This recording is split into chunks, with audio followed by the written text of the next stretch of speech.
Hey guys, this is Rose, and today I'm going to be making a video with some tips and tricks on All the Mods 10. I kind of got inspired to do this because I was watching other tip videos, and it's very obvious to me that they're all really useful, but they're all like about how different people play. So I play the game in my own way, so I figured I would make some tips that hopefully you would be able to follow. I am like really big about being lazy. I'm not super efficient about anything. If you've watched my channel before, you'll know this. So the suggestions are going to kind of go in play with that on how to make your All the Mods experience a little easier. We all love finding cheese, right? So I'm going to go through these now. So the very first tip that I wanted to talk about is the starting commands. So All the Mods 10 has a lot of commands that are enabled by default, and those are TPA, which lets you teleport to and from your friends. You can do TPA or TPA here.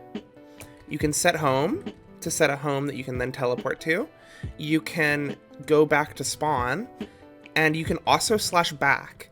Those are all enabled by default in the mod. It's as the mod makers intended. So if any of your friends try to give you a hard time about having slash back enabled, tell them that all the mods developers wanted you to have that enabled because they didn't want you to get murked by another monstrosity and have to spend 10 hours getting your stuff back.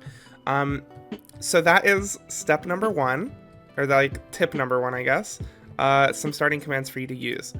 The second tip, and these are going to kind of go in order that I think you should use them in your world. So the second tip is to get one of these. Now these supply camps, you can actually craft them, or you can craft them, or you can find them in chests. So I'll show you how to craft them here. It's really easy. It's just iron bars, a banner, and these boats. And supply ship is the same way. So what you'll see when you actually go to right click these is it gives you a little base, but that's not all, right? Because this base kind of sucks. If you go down here, I'm going to show you the ones that are good.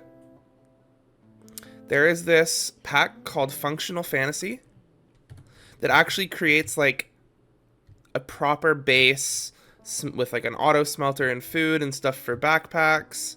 And, you know, all those sort of things. Store things in the alcove. They have combined buildings and everything like that.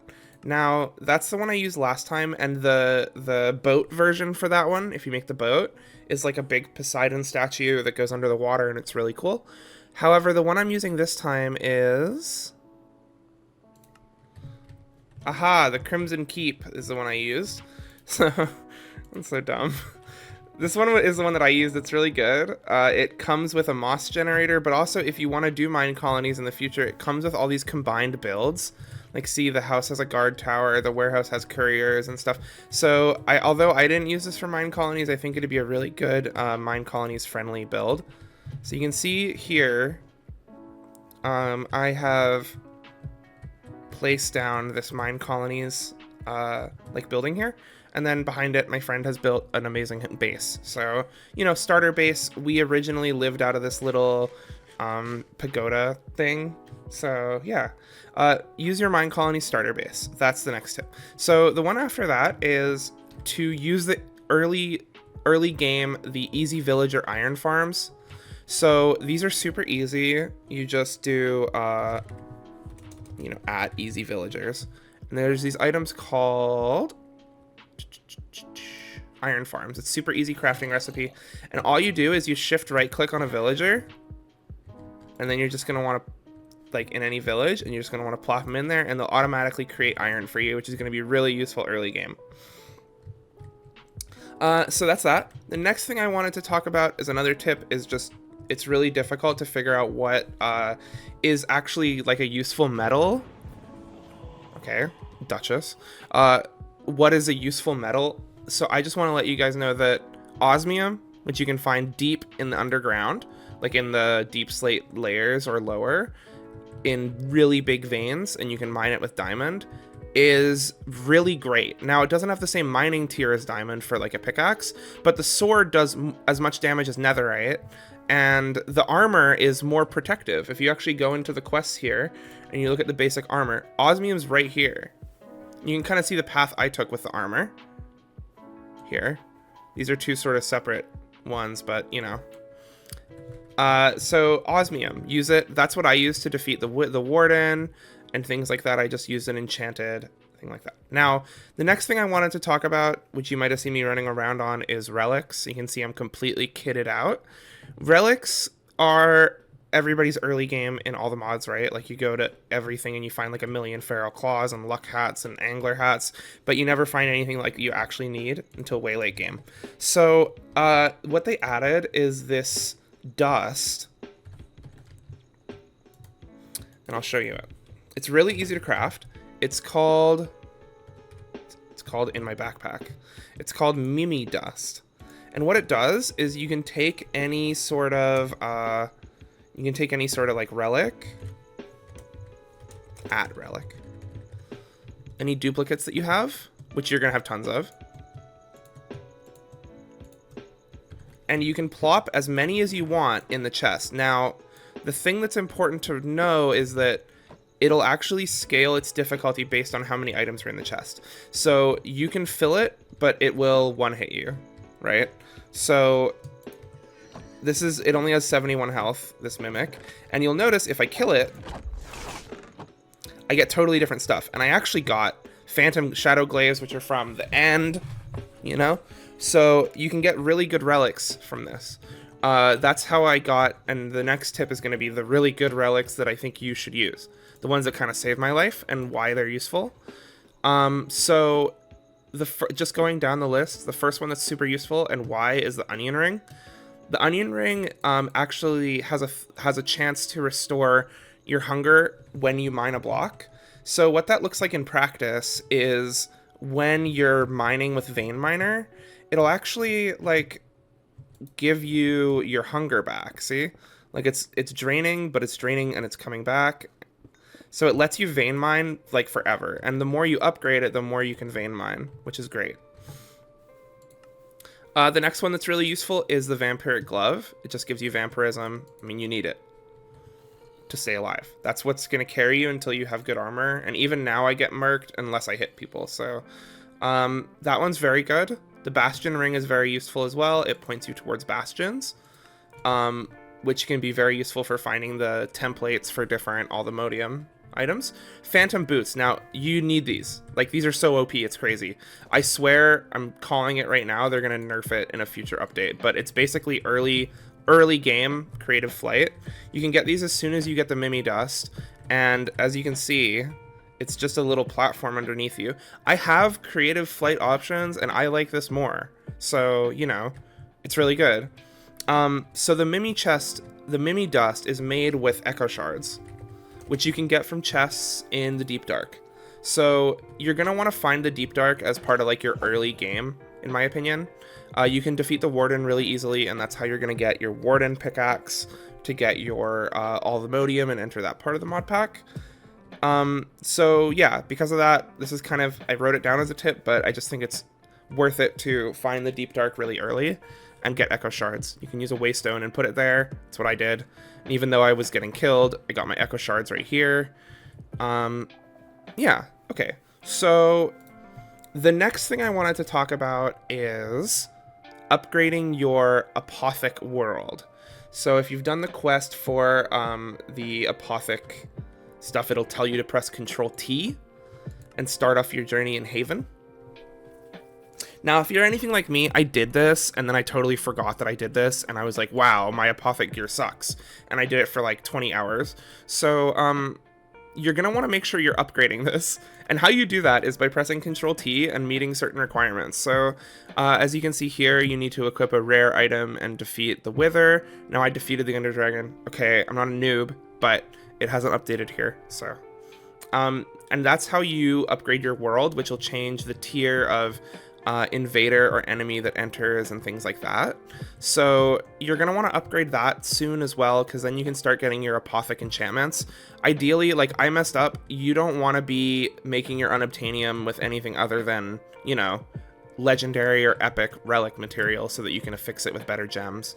That's on me. Don't make my mistake. So yeah. The next tip I have kind of goes towards following guides and like how to follow guides in all the mods. Now, in a lot of Minecraft tutorials, you have to follow them to a T or they're not going to work. I encourage you to, when you watch a mod pack tutorial, to really think about the moving parts, right? So, for instance, I'll post it in the description, but I watched this awesome guy's, I forgot his name, but it's the videos that have inspired me to make this one. And, you know, he had this awesome growth accelerator farm. Now, these growth accelerators covered the whole thing, and I was like, okay, I'll start getting my growth accelerators. And then underneath, you know, he put these Infernium growth accelerators, which is great, by the way. If you want a good early game farm, just make this. Now, his was crazy. I mean, you know, it was like Infernium and then the Supremium and stuff all the way down. And then he had like the growth accelerators on every single thing. And, you know, you might be looking at that and not fully understand how any of the mods work and be like, oh, I need this for it to work at all. But, you know, all the mods is about progressing through your builds and making builds that you can upgrade and make better throughout. And I think it's important to keep that philosophy in mind, to keep your base clean and stuff. Like, obviously you can play the game however you want, but I don't know, it's just how, thank you. Yeah, the next tip, and this tip is like kind of cheaty, but whatever. My tip is to go through the Power quest line. Even if you're not going to use Power, like, for your main power, it's what I use. But I suggest going through the quest line and doing as much of these as you can. And here's why. Here's my mid to late game power source. It's the Spirited Solar Panel, right? It's being drained from my... You know. So... this was just from a quest reward from the Power. Like, they give you things from the tier, so you might get something in the Niotic tier that can help you get like 100,000 FE per tick just by making the really simple recipes in that tier. So make all the recipes that you can through the Power mod is my next tip. It's kind of weird, but you're going to get a lot of really good items from it, and it's going to make your mid-game a lot smoother. Now... if you love generating power with the tech mods, it might ruin your experience a little bit, but yeah.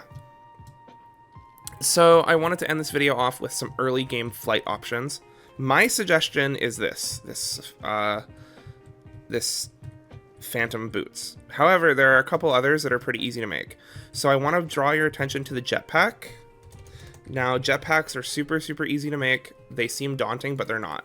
They just require, how many? 5, is it?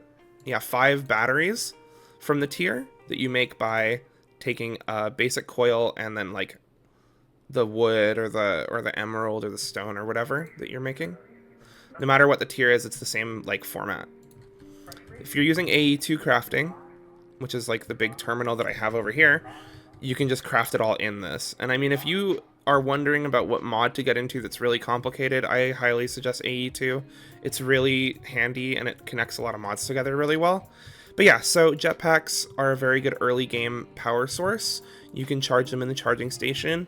Another early game power source, if you copy this farm, which was very, very easy for me to make, and just took some time of like placing these, you know, you can get the Supremium pretty easy as well, because it's really easy to make a boosted farm, and then you can use the infusion crafting mechanic to make flight upgrades, and then put the flight upgrades on it with the tinkering table, and that's like full creative flight. In my opinion, that's probably the easiest like purely creative flight that you can get. So yeah, those are my little tips. I just thought about them this morning. I wanted to make some tips to show you. Hopefully it'll make all the mods experience better. Now I'm like playing this pack and I'm going for the all the mod star, so I don't really have the spoons for, you know, like a whole let's play or anything. But if you guys want to see anything, any tutorials for mods or anything like that, just leave a comment down below and I will see about making it. I would love to. Thank you for your patience. Thanks for checking out my channel. If you're here and you're like an OG fan, thank you so much. And if you just found my channel because of this video, let me know what kind of videos you want to see in the future. I love Minecraft. I could totally become a Minecraft YouTuber like in 2 seconds flat. So Don't even trip. Just let me know what you guys want, and I'll do it. Okay, bye.